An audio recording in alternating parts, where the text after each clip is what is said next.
నమస్తే అండి. నా పేరు సిద్ధార్థ గాదే. నేను న్యూజెన్ కంపెనీ మేనేజింగ్ పార్ట్నర్. అసలు రామన్న ఇంకా హరీష్ అన్న గూడా అంత తొందరపాటులో ఎందుకొచ్చి ఏం మాట్లాడారో, ఇక్కడ మేము ల్యాండ్ ఓనర్స్ కాదు. మేము డెవలపర్స్, బిల్డర్స్. ల్యాండ్ ఓనర్స్ మాకు ఎంత ఎక్స్‌టెంట్ ల్యాండ్ ఇస్తే మేము దాంట్లో ప్రాజెక్ట్ చేస్తాము. అది 5 ఎకరాలు ఉండని, 10 ఎకరాలు ఉండని, 15 ఎకరాలు ఉండని, ఎంత ఎక్స్‌టెంట్ ల్యాండ్ ఇస్తే అంత ఎక్స్‌టెంట్ ల్యాండ్‌లోనే ప్రాజెక్ట్ చేస్తాం. అది ఎవరికన్నా తెలుసు. అది పెద్ద బ్రహ్మరహస్యం కాదది. దాన్ని పట్టుకొని మేమేదో ఇన్వాల్వ్డ్ ఉన్నాము, మేమేదో చేసినాము, మాకు సంబంధం ఏందసలు దీంట్లో? హర్ష ఒక partner. I am the managing partner. కాంగ్రెస్‌కి, బీఆర్ఎస్‌కి పొలిటికల్ వాటెవర్ ఇట్ ఈస్ మీరు చూసుకోండి. You guys will have your political fights and battles. కానీ ఇక్కడ వచ్చేవారికి ఇది ఉత్తి ఏదో హర్షాని ఇంకా మినిస్టర్ గారిని టార్గెట్ చేస్తున్నట్టు కాదు. I'm also involve. మా కంపెనీ ఉంది, మా కంపెనీలో ఎంప్లాయీస్, వాళ్ళ ఫ్యామిలీస్ అందరు ఇబ్బంది పడుతున్నారు. అసలు రాఘవ కన్స్ట్రక్షన్స్ అని పేరు ఎందుకు వస్తుంది? ఇక్కడ తీసుకుంది మేము న్యూజెన్. మీరు మీడియా వాళ్ళ దగ్గరకు వచ్చి ఎఫ్ఐఆర్లో రాఘవ పేరు ఉంది అని. అసలు ఎఫ్ఐఆర్ కాపీ మీరు ఒకసారి తీసుకొని అందరూ ఒకసారి చదవండి. అక్కడ ఎవరో వర్కర్ అంట రాఘవ అని అన్నాడంట. అన్నందుకు వీళ్ళు మా ఇదేంది రాఘవ కన్స్ట్రక్షన్స్ ఇన్వాల్వ్డ్ ఉందని ఎఫ్ఐఆర్ పెట్టినారంట. And police is investigating and నిజాలు అన్నీ బయటకు వచ్చేస్తాయి.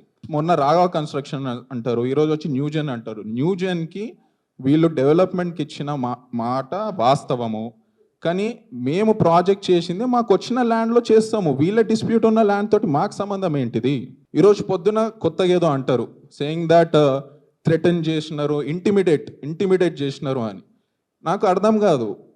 ఇంటిమిడేట్ అయినోళ్ళు మళ్ళా మినిస్టర్ గారి ఇంటికి హర్షాన్ని కలవడానికి వీళ్ళ కజిన్ దగ్గర పదే మాట్లాడి ఎందుకు వెళ్తారు? వాళ్ళ ఇంటికి ఎందుకు వెళ్తారు?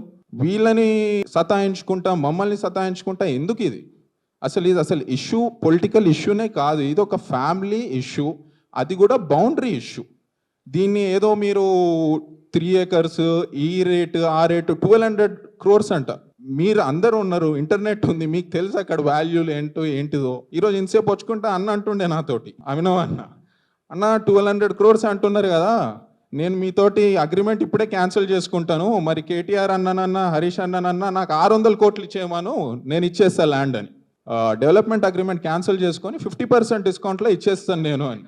సో అది ఓకే అయితే మరి అటు సైడ్ నుంచి ఎవరన్నా ఉండని చేసుకోవచ్చు.